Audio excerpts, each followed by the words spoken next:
Puji Tuhan, Shalom semuanya. Selamat malam, selamat memasuki bulan Desember dengan penuh sukacita. Puji Tuhan, di wilayah Ambon sudah sangat kelihatan seperti Natal. Semua jalan-jalan lampu Natal sudah mulai dibangun, pernak-pernik Natal sudah mulai dihiasi di mana-mana. Bahkan puji Tuhan, tadi waktu saya mau balik saya lihat, wow, keren, luar biasa perayaan-perayaan Natal yang terus dilaksanakan. Jadi masuk bulan Desember ini kita bersyukur 11 bulan sudah dilalui dengan sempurna dan Tuhan akan menyelesaikan tahun 2022 bersama kita di dalam menjalani bulan Desember ini dengan hal-hal yang luar biasa yang pasti terus dikerjakan di tengah-tengah kehidupan kita. Puji Tuhan, bulan Desember ini dengan tema yang Tuhan taruh, yang puji Tuhan saya melihat banyak orang sangat diberkati, bahkan banyak orang menanti-nanti tema-tema yang Tuhan berikan. Bahkan tidak sedikit juga orang di luar Mutiara Kasih pun menyadari bahwa sampai bulan Desember ini penyertaan Tuhan itu masih berlanjut. Penyertaan Tuhan masih menjadi bagian kita.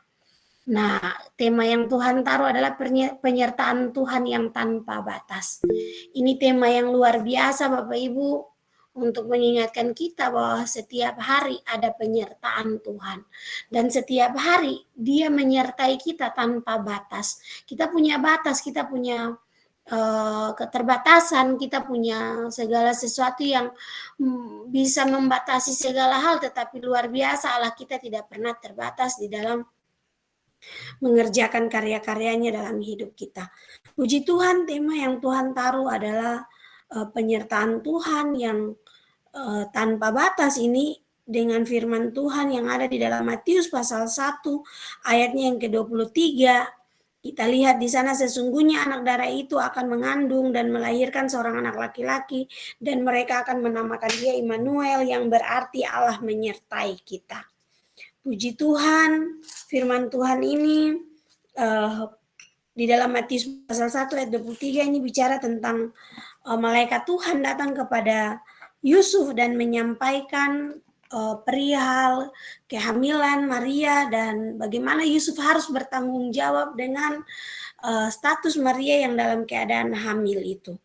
Dan luar biasa Bapak Ibu, di saat Yusuf sementara mempertimbangkan untuk nantinya akan meninggalkan Maria, justru malaikat Tuhan datang dan mengingatkan dia supaya dia harus mengambil Maria sebagai istrinya dan tidak boleh meninggalkan Maria, sebab Maria sementara mengandung seorang anak laki-laki yang akan disebut sebagai juru selamat karena tugasnya adalah menyelamatkan umatnya dari dosa mereka, dan keselamatan itu akan dikerjakan oleh anak yang di dalam kandungan Ibu Maria itu. Dan ketika keselamatan itu dikerjakan, diingatkan lagi bahwa ini bagian dari penggenapan janji Tuhan melalui Yesaya, dan diingatkan bahwa dia akan dinamakan Immanuel yang berarti Allah menyertai kita.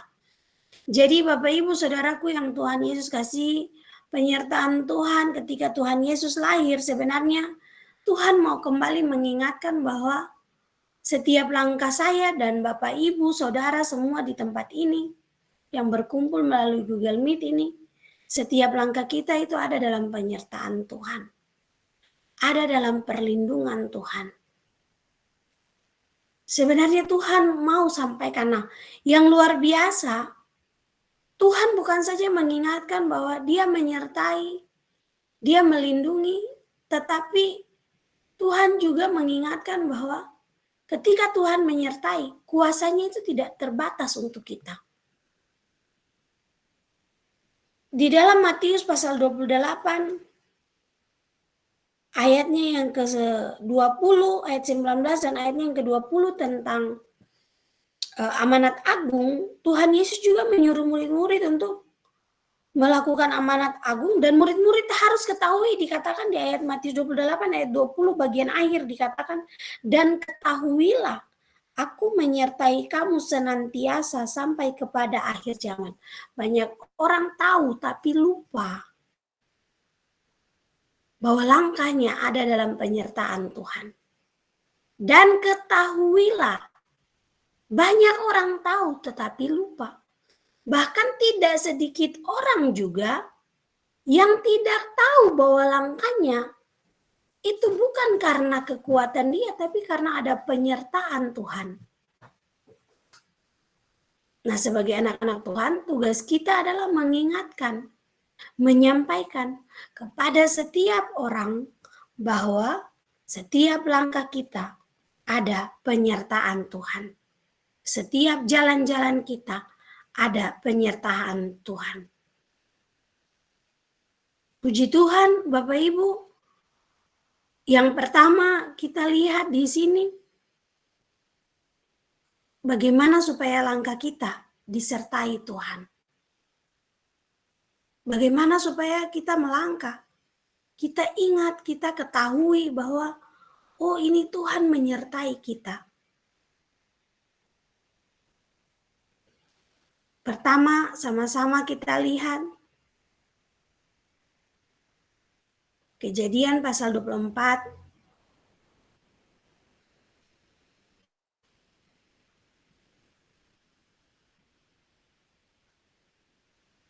ayatnya yang ke-40.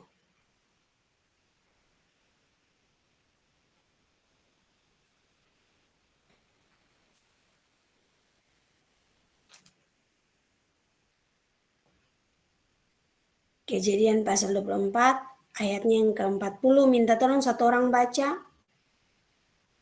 Kejadian pasal 24 ayat 40, demikian firman Tuhan.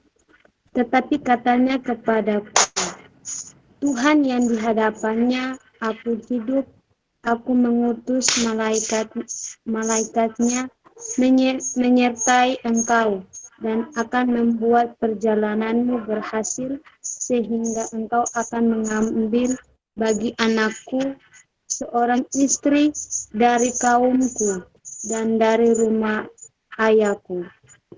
Amin. Puji Tuhan. Di dalam Kejadian pasal 24 ayatnya yang ke-40 ini kisah tentang bagaimana Abraham meminta bantuan kepada budaknya untuk pergi mengambil Ribka supaya menjadi istri bagi Ishak. Lalu waktu budaknya itu mau pergi, ada kesepakatan yang Abraham buat dengan budaknya, dengan hambanya itu. Kesepakatan yang Abraham buat adalah dia tidak boleh mengambil perempuan lain kecuali yang sudah Abraham tetapkan. Kalau yang Abraham tetapkan itu perempuannya tidak mau datang, berarti hambanya itu bebas dari segala kutukan.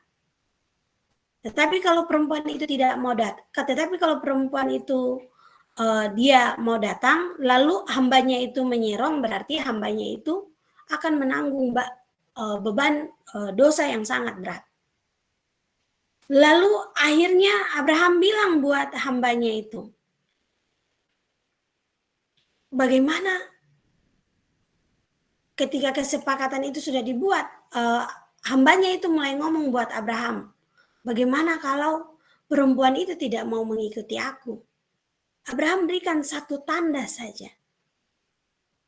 Dengan penuh keyakinan Abraham sampaikan buat dia, Tuhan yang di hadapannya aku hidup akan mengutus malaikatnya menyertai engkau dan akan membuat perjalananmu berhasil. Yang pertama, supaya penyertaan Tuhan itu ada dalam kehidupan kita. Bagaimana kita tahu bahwa Tuhan sementara menyertai kita? Lihatlah keberhasilan lepas keberhasilan. Keberhasilan dalam hal apa? Keberhasilan dalam segala hal. Menjalani hari ini itu juga bagian dari keberhasilan. Ada masalah kita bisa menghadapi, itu bagian dari keberhasilan. Tahu kebenaran itu juga bagian dari keberhasilan. Mengerjakan segala sesuatu itu juga bagian dari, dan bisa menyelesaikannya walaupun hasilnya tidak memuaskan tetapi mampu mengucap syukur, itu juga bagian dari keberhasilan. Jadi Abraham sampaikan buat hambanya, ini nih yang menjadi tanda bahwa Allah yang di hadapannya aku hidup akan menyertai engkau, yaitu Dia akan membuat perjalananmu berhasil. Jadi di dalam setiap keberhasilan yang kita raih, itu bukti bahwa Tuhan menyertai kita. Di akhir minggu kemarin, saya diberikan nasihat sama pimpinan saya begini, Nahli, kalau kamu mengerjakan suatu pekerjaan dan ada pimpinan atau siapapun itu yang membandingkan pekerjaanmu dengan orang lain, dan mereka merasa bahwa pekerjaanmu itu tidak terlalu bagus, tidak terlalu maksimal, sementara menurut Nali sudah mengerjakannya dengan maksimal, dengan semua kekuatan dan keberhasilan. Jangan down ketika ada yang menjatuhkan hasil pekerjaan. Mengucap syukur di hadapan Tuhan, duduk di kaki Tuhan dan bilang, Tuhan, ini kekuatan yang Tuhan berikan buat saya kerjakan, ini kemampuan yang Tuhan berikan buat saya kerjakan, mengucap syukur dan bilang buat Tuhan, kalau ada yang kurang-kurang, ke depan saya Tuhan pasti pimpin saya untuk benahi. Yang penting jangan kecewa, jangan down, tapi harus bersyukur. Karena banyak orang saat ini tidak menghargai hasil pekerjaan, hasil keringat orang lain. Nah, cara membuat orang itu cepat down, drop, dan tidak bisa berhasil adalah dengan cara menjatuhkan dia. Nah, setelah beliau sampaikan itu buat saya, ternyata beliau sampaikan juga di rapat. Dan ternyata itu bertolak dari pengalaman pribadinya. Ketika dia mengerjakan banyak pekerjaan tetapi tidak dihargai, bahkan diterang-terangan dia di pekerjaannya itu disentil bahwa seperti dianggap gagal dan sebagainya, dan salah satu temannya itu justru disanjung, padahal menurut dia sudah maksimal dan menurut dia hasil pekerjaannya juga masih mending, tapi dia tidak mengharapkan pujian yang wow. Yang penting bagi dia, saya sudah berhasil menyelesaikan bagian saya, sisanya nanti Tuhan yang memberkati, Tuhan yang melakukan bagian Tuhan. Waktu saya mendengar itu, saya langsung diam dan saya berpikir untuk sementara begini, Tuhan, berarti kalau saya mengerjakan sesuatu, saya melihat tolak ukur keberhasilannya itu di mana. Kalau saya yang menilai sendiri, spontan Tuhan ingatkan saya, untuk kamu mengetahui apakah kamu berhasil atau tidak, yaitu ketika engkau punya pengorbanan. Makanya kita melakukan segala sesuatu itu tidak bisa instan. Butuh proses, dan di dalam proses itu ada pengorbanan yang menjadi bagian kita. Jadi bagaimana supaya kita tahu bahwa Allah menyertai kita? Lihat apakah pekerjaan yang kita kerjakan, sesuatu yang kita kerjakan itu berhasil atau tidak. Bangsa Israel dalam penyertaan Tuhan yang luar biasa. Bangsa Israel dalam penyertaan Tuhan yang tanpa batas. Di saat sudah ada jalan buntu di depan laut, di belakang musuh, jalan ke kiri tidak bisa, ke kanan tidak ada jalan keluar. Justru di sana Tuhan mengerjakan bagiannya. Tuhan menyatakan kuasanya. Penyertaan Tuhan yang tanpa batas itu mulai dikerjakan. Ini sebenarnya deklarasi iman Abraham kepada hambanya. Pernyataan yang disampaikan oleh Abraham kepada hambanya ini adalah deklarasi imannya Abraham. Abraham belum tahu bahwa nanti Ribka mau ikut atau tidak, tetapi Abraham sudah mendeklarasikan dengan deklarasi iman bahwa Tuhan akan mengutus malaikat menyertai dia dan membuat perjalanannya berhasil. asalkan yang dilakukan sesuai dengan ketetapan perjanjian yang disampaikan oleh Abraham kepada hambanya. Hal yang sama juga berlaku waktu Tuhan Yesus mau naik ke surga. Janji penyertaan Tuhan itu diberikan kepada murid-murid yang mau mengerjakan tanggung jawab memuridkan. Kita lihat di dalam Matius pasal 28 tadi ayatnya yang ke-20. Mau disertai Tuhan, harus jadi murid Tuhan. Karena murid Tuhan itu diutus seperti domba di tengah serigala.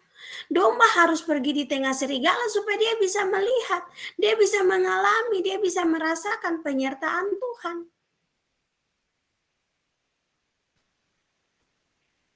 Jadi waktu Tuhan Yesus mau naik ke surga, Tuhan Yesus bilang untuk murid-murid, pergi dan jadikanlah semua bangsa muridku, baptislah mereka dalam nama Bapa dan Anak dan Roh Kudus, ajar mereka melakukan segala sesuatu yang telah kuperintahkan kepadamu, dan ketahuilah aku menyertai kamu senantiasa sampai kepada akhir zaman. Jadi kalau statusmu bukan murid Tuhan, bagaimana engkau mau mengetahui bahwa Tuhan menyertai saya? Yang ada di dalam pikiran kita adalah, saya bisa karena itu kekuatan saya. Saya mampu karena itu kehebatan saya. Untuk mengakui bahwa karena ada campur tangan Tuhan, itu sudah menjadi nomor yang kesekian. Jadi mari Bapak Ibu Saudara, bagaimana kita tahu bahwa Tuhan menyertai kita di saat kita melakukan segala sesuatu dan kita melihat semuanya boleh terselesaikan dengan segala baik. Bahkan mungkin kita merasakan bahwa ya, saya sudah berusaha maksimal, tetapi hasilnya kok belum memuaskan. Mengucap syukur, itu bagian dari keberhasilan perjalananmu hari ini. Banyak orang berpikir keberhasilan itu sesuatu yang wow, spektakuler dan luar biasa. Sebenarnya di dalam kebenaran, keberhasilan itu simpel saja. Di saat engkau bisa melakukan kebenaran, di saat engkau bisa mengetahui kebenaran, di saat engkau mulai memahami isi hati Tuhan, disitulah keberhasilan yang sementara engkau raih. Yang kedua, bagaimana kita bisa mengetahui bahwa Tuhan sudah menyertai kita. Kita lihat di dalam Kejadian pasal 26 ayatnya yang ke-28. Firman ini yang kemarin minggu-minggu lalu sudah saya bagikan tentang berkat Ishak Bapak Ibu. Kami telah melihat sendiri, Kejadian 26 ayat 28. Jawab mereka, kami telah melihat sendiri bahwa Tuhan menyertai engkau. Sebab itu kami berkata, baiklah kita mengadakan sumpah setia antara kami dan engkau, dan baiklah kami mengikat perjanjian dengan engkau, bahwa engkau tidak akan berbuat jahat kepada kami, seperti kami tidak mengganggu engkau, dan seperti kami semata-mata berbuat baik kepadamu dan membiarkan engkau pergi dengan damai. Bukankah engkau sekarang yang diberkati Tuhan? Puji Tuhan, ini kisah tentang Ishak ada di negeri orang Filistin. Dan waktu Ishak ada di negeri orang Filistin, terjadi kelaparan yang luar biasa. Lalu Raja Gerar yang ada di Filistin menyuruh dia keluar dari sana, dan waktu dia pindah-pindah ternyata semua yang dia buat berhasil. Akhirnya Raja Gerar bilang, katakan bahwa kami sekarang sudah melihat sendiri bagaimana Tuhan menyertai engkau.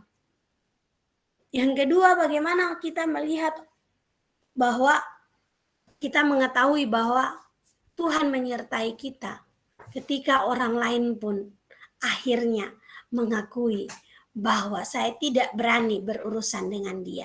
Saya tidak berani bermasalah dengan dia. Saya tidak berani berperkara dengan dia. Karena saya melihat bagaimana Tuhan menyertai dia. Ketika orang lain pun melihat bagaimana pekerjaan-pekerjaan Tuhan yang luar biasa dinyatakan dalam kehidupan kita. Saudaraku, saya punya kisah yang paling buruk di lingkungan keluarga. ketika Tuhan izinkan saya harus menjadi seorang yang ditolak di tengah-tengah keluarga besar, dikucilkan selalu, tidak dihormati, tidak dihargai. Apa saja yang saya lakukan selalu salah. Dari kecil sampai besar hinaan tidak sedikit. Hinaan selalu jadi makan pagi, makan siang, makan sore, makan malam. Tapi pada akhirnya Tuhan membalikan setiap hinaan, cacian, kutukan dari keluarga besar. Mungkin di belakang saya mereka masih menghina saya. Mereka masih mencaci saya. Masih memberikan sumpah serapah buat saya. Tetapi di depan saya, semua itu diubahkan Tuhan. Semua itu diubahkan Tuhan. Bahkan saya tidak pernah berpikir, salah satu om saya yang istri dan anak-anaknya sangat membenci saya. Pada saat ketemu saya langsung teriak, Nali ada datang, mama mau bicara ini, mama mau ngomong ini.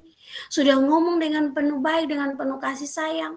Nanti saya pulang, ada yang lapor kak, padahal kemarin beliau ngomong kakak begini. Di belakang saya tidak apa-apa. Tapi bagaimana dia bisa berbuat baik? Karena dia tahu ada penyertaan Tuhan dalam hidup saya. Sampai suatu ketika Bapak Ibu Saudara,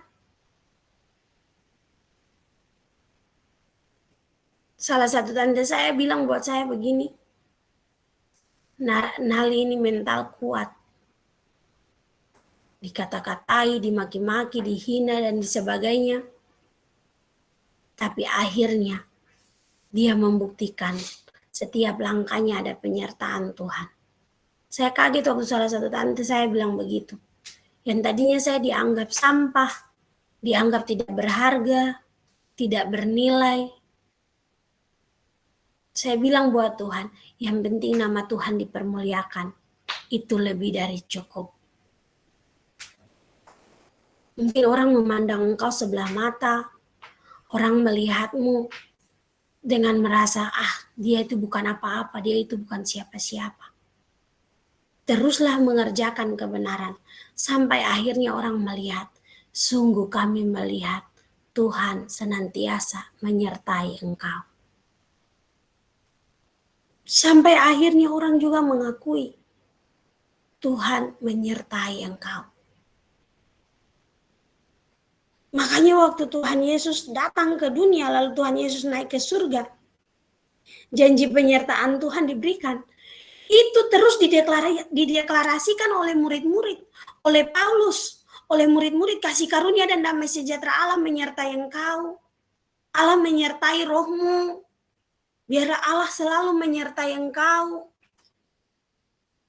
Berkat-berkat itu selalu disampaikan oleh murid-murid. Jadi bagaimana kita mau mengetahui bahwa penyertaan Tuhan ada dalam kehidupan kita? Lakukan kebenaran terus sampai akhirnya. Ketika keberhasilan demi keberhasilan engkau raih, di situ nama Tuhan akan dipermuliakan. Akhirnya orang akan bilang, saya takut bermasalah sama dia. Dia orang yang takut Tuhan. Dia orang yang selalu mengandalkan Tuhan. Dia orang yang Tuhan sertai. Orang ngomong tentang dia begini, begitu. Tetapi hari ini, bahkan hari-hari yang dijalani saya lihat, itu tidak sesuai dengan apa yang disampaikan. Jadi mari Bapak Ibu, di dalam penyertaan Tuhan itu, nama Tuhan benar-benar harus dipermuliakan karena hal-hal yang luar biasa selalu terjadi. Karena penyertaan Tuhan itu tidak pernah pakai batas. Selalu tanpa batas. Selalu tanpa batas. Jadi pastikan ketika engkau terus disertai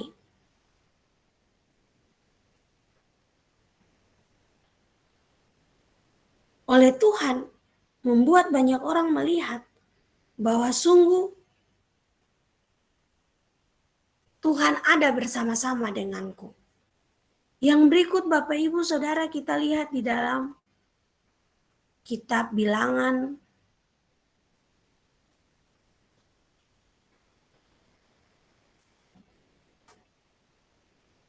pasal 14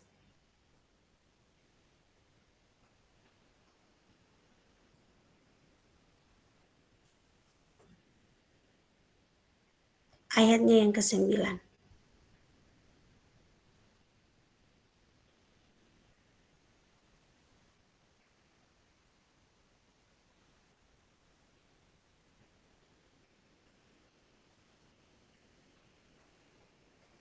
Minta tolong satu orang baca.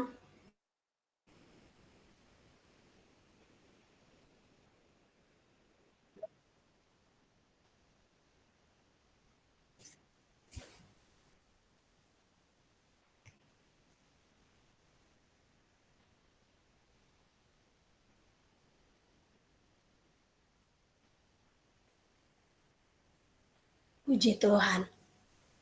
Poin yang ketiga, bagaimana kita bisa melihat dan mengetahui Tuhan terus menyertai kita. Jangan memberontak dan jangan takut keadaan. Pemberontakan itu terjadi karena ketakutan. Ketakutan terjadi karena situasi yang tidak bisa kita kendalikan. Ketika situasi tidak bisa kita kendalikan, timbul ketakutan. Di situ timbul pemberontakan. Makanya firman Tuhan datang di dalam Bilangan pasal 14 ayat 9 ini tentang pemberontakan bangsa Israel. Waktu bangsa Israel sudah mendengarkan suara Tuhan, lalu Musa bilang untuk mereka supaya jangan memberontak, harus tetap percaya buat Tuhan, jangan takut. Justru bangsa Israel ngamuk, marah. Itu yang Tuhan ada bicara saja bangsa Israel seperti itu. Bagaimana kita? Jadi bagaimana kita melihat Tuhan sertai kita? Jangan takut dengan situasi. Jangan takut dengan keadaan. Kalau Tuhan suruh kita pergi, berarti Tuhan tidak akan biarkan kita pergi tanpa modal. Kalau Tuhan suruh kita mengerjakan segala sesuatu, Tuhan tidak mungkin bilang, pergi lalu kerjakan begitu saja, tidak.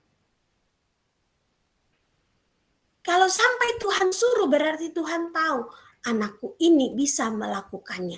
Anakku ini mampu mengerjakannya. Dan saya akan membantu dia sampai menyelesaikan semua tanggung jawab ini. Jadi Bapak Ibu Saudaraku, jangan takut dengan keadaan. Jangan memberontak dengan kebenaran. Kalau Tuhan suruh kita kerjakan, kerjakan saja. Tapi saya sudah mengerjakannya sudah 3 tahun, belum ada hasil apapun. Tidak apa-apa, mengucap syukurlah buat Tuhan. Saya sudah mengerjakannya 5 tahun, belum ada apapun. Duduk di kaki Tuhan dan bilang buat Tuhan, Tuhan 5 tahun berlalu, saya mengerjakan ini. Setiap hari saya melihat keberhasilan, tapi saya ingin semakin diperluas. Bagaimana caranya Tuhan? Apakah ada yang harus dibersihkan Tuhan? Bersihkanlah Tuhan. Mari Bapak Ibu Saudaraku, jangan takut dengan situasi, jangan takut dengan keadaan. Kalau kita takut dengan situasi, kita takut dengan keadaan, itu akan membatasi karya Tuhan. Kenapa bisa membatasi? Karena kita sudah mengecilkan kuasa Tuhan lebih dahulu. Sesulit apapun keadaan yang kita alami, situasi yang kita alami, ingat, kuasanya tidak pernah terbatas. Jadi jangan pernah membatasi kuasa Tuhan. Jadi penyertaan Tuhan ini tanpa batas itu luar biasa. Bapak Ibu, saya ingat waktu tahun 2012, saya tugas di Pulau Buru. Jadi kami dari Buru mau berangkat ke Ambon untuk ikut kegiatan. Sebelum berangkat, puji Tuhan saya sudah minum Antimo. Saya minum Antimo itu malam menjelang kapal berangkat, ternyata kapalnya berangkat besok pagi. Paginya saya minum Antimo 1 lagi, ternyata kapalnya tunda berangkat sampai siang. Jadi saya minum antimo itu saya hanya menghabiskan waktu di rumah saja di kamar karena kapal belum berangkat. Puji Tuhan waktu kapalnya berangkat sore, saya sudah menyelesaikan minum antimo itu tiga butir. Di darat, belum di laut. Nah, waktu ternyata perjalanan di laut, ombak begitu kuat, sampai ikan banyak masuk di dalam kapal. Pokoknya luar biasa, malam itu sangat mengerikan. Kemudi kapal sampai patah, Bas teriak, kemudi patah, kita ikuti arus saja, tiba-tiba kapal kita sudah terdampar di Ureng. Waktu posisi ombak yang begitu besar, suami saya yang selalu bisa saya andalkan, justru dia tidur di kamar, di tempat tidur bagian atas, dia sudah tidak bisa lihat saya lagi, dia cuma taruhan muntah sama semua yang lain. Sementara saya nyanyi dari kidung jemaat sampai lagu, semua lagu-lagu rohani itu semua keluar dengan luar biasa. Di tengah-tengah suami saya yang lagi suak itu dia terus bertanya, nah tidak apa-apa, saya bilang urus saja dirimu sayang, saya ada dalam perlindungan dan puji Tuhan. Ternyata saya minum antimo 3 buah tidak mampan di laut waktu ombak bergejolak. Suami saya justru malah dia yang KO. Yang biasanya saya bergantung buat dia, ini dia sampai bilang, nah jangan bergerak, ini kapal. Saya bilang buat dia, tenang sayang, saya nyanyi terus. Saya lagu rohani nyanyi terus, pujian nyanyi terus. Kasihan teman saya yang dengan istrinya, dengan 2 anaknya itu paling sangat menderita. Dia mau lihat istrinya atau dia mau lihat anaknya atau mau urus anaknya, mau urus dirinya sendiri. Sampai semuanya, semua teman-teman saya yang di itu semua pada lagi taruhan muntah karena ombak begitu kuat, besar, bahkan kapal sangat luar biasa malam itu. Sampai hari ini kita hidup karena kasih karunia Tuhan. Itu luar biasa. Dia kalau kami duduk lalu cerita-cerita, dia bilang, ya ampun, malam itu cuma Ali saja yang paling jago. Dia bilang begitu buat saya senyum-senyum. Saya bilang, ternyata tidak salah Tuhan buat saya minum antimo 3 kali. Malam kapal tidak jadi berangkat, pagi kapal tidak jadi berangkat, siang kapal tidak jadi berangkat. Ternyata malamnya kapal berangkat, ombak begitu kuat, saya puji Tuhan baik-baik saja. Jadi Bapak Ibu, di dalam pimpinan Tuhan, yang Tuhan mau jangan takut dengan situasi, jangan takut dengan kondisi dan keadaan. Tadi pagi waktu kami pulang, pesawat itu mengalami molor waktu karena cuaca. Lalu kami berangkat agak siang. Waktu kami berangkat pulang, saya itu duduk di samping satu bapak laki-laki, badannya itu lumayan lebih besar dari saya. Jadi saya itu tempat duduknya kecil, pesawat kecil, jadi tempat duduk sempit, saya itu agak ribet kalau mau bergerak. Saya lihat di belakang saya itu 2 kursi kosong, lalu saya kode buat pramugari. Kebetulan saya duduk di bagian belakang, 2 kursi dari pintu keluar bagian belakang. Saya kode pramugari, Mbak saya pindah ya, minta pindah ke kursi belakang. Mbak pramugarinya bilang, iya Bu, cepat Bu, cuacanya lagi buruk. Saya bilang, iya Mbak, saya pindah di bagian belakang. Seperti biasa saya kalau naik pesawat itu pas saya pujian penyembahan dan saya tidur. Saya pujian penyembahan lalu saya tidur.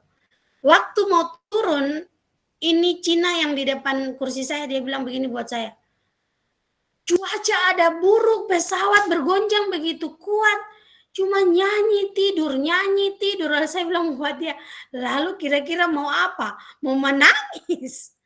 Saya bilang buat kokonya begitu, lalu kokonya bilang begini, saya keringat dingin, dia kasih tunjuk tangannya, ini keringat keringat dingin, saya keringat dingin. Aduh, ini kalau saya dibayar mahal juga saya tidak mau berangkat. Saya senyum-senyum sama dia, saya bilang, mati di mana itu pun Tuhan yang tentukan. Lalu dia bilang, ini bukan masalah mati, tapi ini masalah ya ampun, kalau mati dari pesawat itu nyawa tidak, mayat tidak bisa dilihat. Orang cuma bisa nangis kita di rumah, tapi tidak bisa melihat kita di detik terakhir. Saya senyum-senyum buat dia, saya bilang buat dia, ya makanya jangan beriman seperti itu. Kalau sudah dari rumah berdoa, ya yakin saja Tuhan mas. Sampai di ruang tunggu dia masih bilang, saya masih gemetaran ini. Saya bilang dia, kok pergi cari air lalu minum dulu, lalu langsung dia bilang, iya saya duluan ya Nalia, saya harus cari air untuk minum. Padahal saya tidak merasakan guncangan, dia bilang guncangan sangat kuat. Beberapa saat kemudian ada satu ibu dan satu laki-laki berdiri bilang, ya ampun guncangan tadi paling kuat. Saya bilang, Tuhan Yesus terima kasih. Saya saking menikmati hadirat Tuhan sampai saya tidak tahu bahwa ada guncangan. Antara menikmati hadirat Tuhan dan sudah tersesat dalam hadirat Tuhan, saya tidak tahu yang mana ini. Tapi jujur saya tidak merasakan guncangan yang kuat. Seperti waktu pergi ke pergi ke Ambon. Lalu waktu saya mau keluar, lalu ada beberapa orang bilang, kalau orang statistik itu kan suka berangkat-berangkat. Jangan mau berangkat dalam keadaan cuaca seperti ini. Saya senyum-senyum sama mereka dan saya jalan pergi. Banyak orang diliputi dengan ketakutan, situasi-situasi, kondisi, keadaan membuat takut, akhirnya tidak berani mengambil keputusan, tidak berani membuat keputusan dalam hidup. Justru sebaliknya, memberontak dengan keadaan. Jadi bagaimana supaya kita melihat dan mengetahui bahwa Tuhan itu menyertai kita. Buang segala rasa takutmu. Dan jangan pernah memberontak dengan kebenaran-kebenaran yang Tuhan bukakan kepada engkau. Apapun itu situasinya, apapun itu keadaannya.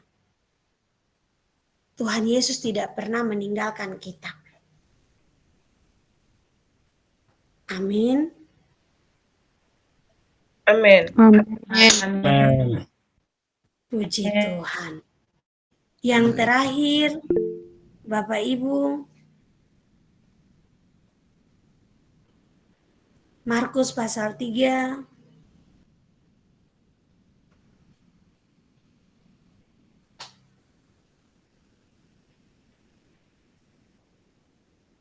ayat 14 dan ayatnya yang ke-15.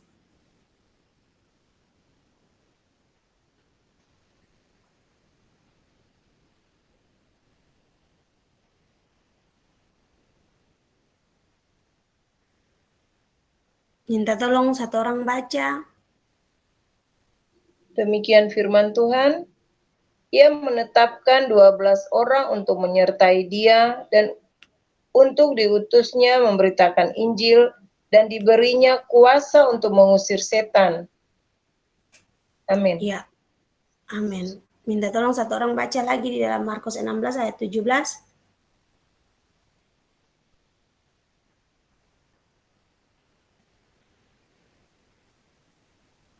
Markus 16 ayat 17, demikian firman Tuhan. Ya.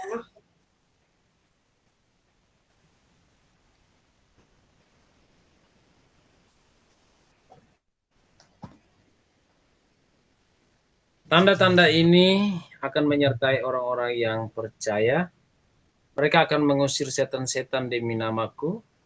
Mereka akan berbicara dalam bahasa-bahasa yang baru bagi mereka.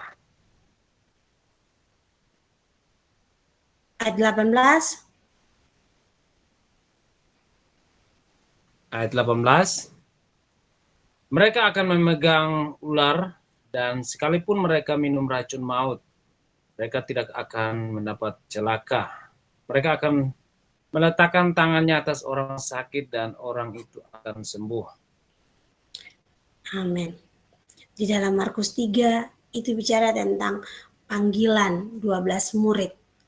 Lalu waktu 12 murid dipanggil, Tuhan kasih modal untuk memberitakan Injil. Modalnya apa? Kuasa.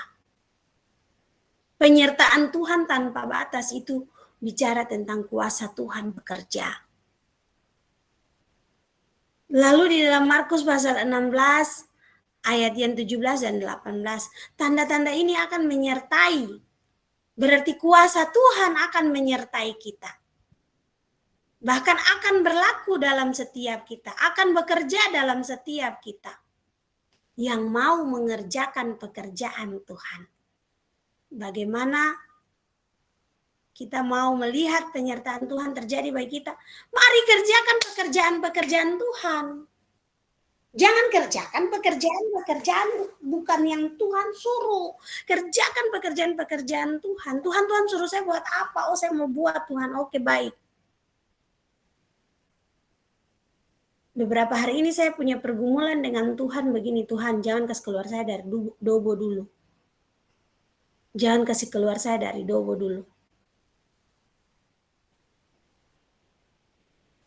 Beberapa hari saya terus bergumul seperti itu, tiba-tiba Tuhan bilang begini buat saya, masih kurangkah penyertaanku kepadamu? Ingatkanlah saya waktu saya bertugas di Buru, tidak punya kenalan, tidak punya siapa-siapa. Pindah ke Buru Selatan, tidak punya kenalan, tidak punya siapa-siapa. Apa saja yang Tuhan kerjakan buat saya. Sampai saya kembali lagi ke Dobo. Dengan 1001 macam alasan saya bilang buat Tuhan, jangan Dobo Tuhan, jangan Tuhan, jangan Dobo. Pasti tidak ada orang yang mau terima kebenaran. Faktanya Tuhan balikan keadaan. Akhirnya saya senyum-senyum sama Tuhan, saya bilang, iya Tuhan, mau dibawa kemana lagi, terserah Tuhan deh. Terserah Tuhan, tapi kalau boleh request Tuhan, beta mau ke Maluku Tengah juga. Kalau tidak di Maluku Tengah ya sudah, kembali ke Ambon saja Tuhan, supaya bisa ke pulau, ke segala kabupaten bisa. Ya ampun Kak Kali, saya bilang tual menanti, ya mana-mana sajalah. Di mana Tuhan bawa. Kalau belum di dalam kebenaran pasti tolak dalam nama Yesus. Darah Yesus berkuasa, jangan. Oh sudah tahu di dalam penyertaan Tuhan, kuasa Tuhan juga berlaku atas setiap kita. Itu firman Tuhan yang bilang. Jadi bagaimana kita mau melihat penyertaan Tuhan tanpa batas itu terjadi? Mari kerjakan pekerjaan-pekerjaan Tuhan. Karena di dalam mengerjakan pekerjaan-pekerjaan Tuhan, apa yang Tuhan perintahkan, apa yang Tuhan suruh, apa yang Tuhan mau kita lakukan di situ, Dia menyatakan pertolongannya bagi kita. Saya dihubungi oleh seorang anak kecil SMP. Dia bilang buat saya gini, salam Tante Nali, saya mau bersaksi. Saya dengar voice note-nya, saya bilang, silakan kakak mau bersaksi apa? Tante Nali, saya tadi itu di sekolah buat kesalahan. Lalu saya sudah pikirkan alasan. Tapi dalam perjalanan mau bilang buat guru alasan saya. Tiba-tiba hati kecil saya bilang, ini alasan itu kan bohong. Itu alasan yang bohong-bohong yang saya buat. Tapi saya bilang lagi buat diri saya, tapi kalau nanti saya jawab ngomong jujur, saya pasti dikasih hukuman. Tapi kalau dia bohong, ya bagaimana? Akhirnya sepanjang jalan dia berdoa, dia bilang, Tuhan Yesus tolong, Tuhan Yesus tolong, Tuhan Yesus bantu saya sepanjang jalan. Sampai dia ketemu di hadapan guru. Gurunya itu wajahnya sudah sangar, dia sudah ketakutan lebih dulu. Tapi habis itu dia bilang, kan saya sudah bilang Tuhan Yesus tolong, jadi saya berbicara jujur sajalah. Kalau memang saya harus dipukul, ya sudah, tidak apa-apa. Yang penting saya jujur sajalah. Puji Tuhan waktu dia ngomong jujur, selesai ngomong, dia bukan dimarahi. Justru gurunya pandang wajahnya dengan bengong lalu bilang begini buat dia, ya sudah, sana masuk. Lalu dia bilang, Tante Nali, ya ampun Tuhan Yesus paling baik. Tadi kalau saya bohong, saya tidak tahu. Mungkin saya bisa selamat dari guru, tapi saya tidak selamat dari tangan Tuhan. Bapak Ibu, penyertaan Tuhan tanpa batas itu bicara tentang keberanian kita mengungkapkan hal yang benar. Sesuatu yang benar. Itu butuh kekuatan, itu butuh keberanian. Jadi mari jangan mengecilkan kuasa Tuhan dengan pikiranmu, dengan ketakutanmu, dengan kekhawatiranmu. Berapa lama engkau bergumul untuk keluargamu? Berapa lama engkau bergumul untuk usahamu? Berapa lama engkau, saya dan suami kemarin ditanyain begini, ada teman suami, istrinya, Bapak Ai punya teman, punya istri, kebetulan satu pesawat dengan saya, dia bilang begini, kalian sudah menikah berapa lama? Saya bilang 14 tahun. Kenapa kalian tidak punya anak? Orang itu berdoa dan bekerja. Saya di khotbah di bandara itu. Saya senyum-senyum saja. Saya bilang terus, saya sudah berdoa, saya sudah bekerja bersama suami saya, dan kalau memang Tuhan belum kasih, ya mau bagaimana? Saya bilang begitu buat dia. Lalu dia mulai, kata-katanya itu wow. Saya senyum-senyum, saya pandang dia, saya dengar dia bicara, saya tetap senyum. Saya sudah mulai kesal, lalu saya bilang, Tuhan, kasih dia mulutnya kah? Saya tidak mungkin pindah lagi dari dia ini. Kasih dia mulutnya, Tuhan kasih dia mulutnya. Tuhan terus kasih saya satu pembicaraan. Saya alihkan pembicaraan, ternyata dia merespon apa yang saya sampaikan. Pembicaraan kita akhirnya berpindah. pembicaraan kita akhirnya berpindah. Lalu waktu turun dia bilang buat saya begini. Waktu kami turun dari pesawat dia panggil saya begini, Nali. Sama-sama dengan saya di mobil, nanti saya kenalkan buat adik ipar saya yang juga menikah sudah paling lama belum punya anak, tapi akhirnya mereka punya anak setelah 9 tahun menikah. Lalu saya bilang buat dia gini, usi naik mobil duluan, kita tidak bisa sama-sama karena kita tidak satu arah. Saya di tempat lain, Usi di tempat, katanya begini buat saya, tapi nanti kamu bayar harga mobil mahal. Tidak apa-apa, kan saya yang bayar, nanti kantor ganti uang saya. Kalau Usi kan bayar mobil, kantor belum tentu ganti. Jadi Usi naik mobil adik iparnya saja. Kami berpisah di situ. Lalu saya bilang buat dia bilang buat saya, nanti sampai Dobo, saya kontak ya, kita main, kamu main di rumah saya atau saya main di rumahmu. Saya cuma angkat jempol saja, saya dalam hati saya, Tuhan terima kasih. Bapak Ibu, banyak orang melihat kuasa Tuhan terbatas dengan pergumulan dia yang belum dijawab.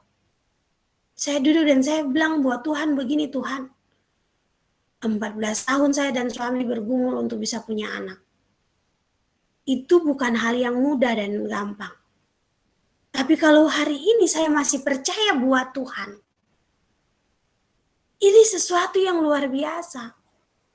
Saya masih yakin bahwa Tuhan mengerjakan banyak hal yang luar biasa. Berarti bukan tidak mungkin Tuhan bisa membuat kehidupan dalam kandungan saya. Ini cuma masalah waktu. Masa kuasa Tuhan hanya berlaku buat Sarah saja? Masa Sarah, waktu zaman Sarah dan Abraham, Tuhan hanya mau melakukan itu saja. Saya percaya hari ini pun kuasa Tuhan belum berubah. Masih sama. Jadi, waktu saya duduk dan saya merenungkan itu, saya memperkatakan itu, lalu saya senyum-senyum, saya bilang, sudah Tuhan, tidak apa-apa Tuhan. Saya ampuni dia berbicara seperti orang yang bodoh, yang tidak punya pengalaman, yang tidak punya semua-semuanya. Dan saya minta Tuhan bersihkan setiap kata-katanya dari pendengaran saya, dari hati saya, dari pikiran saya. Supaya perkataannya itu tidak terngiang-ngiang. Puji Tuhan dibersihkan. Jadinya saya lupa untuk menceritakan buat suami saya. Biasanya kalau saya datang dari mana-mana, saya pasti cerita semua perjalanan sedetail mungkin.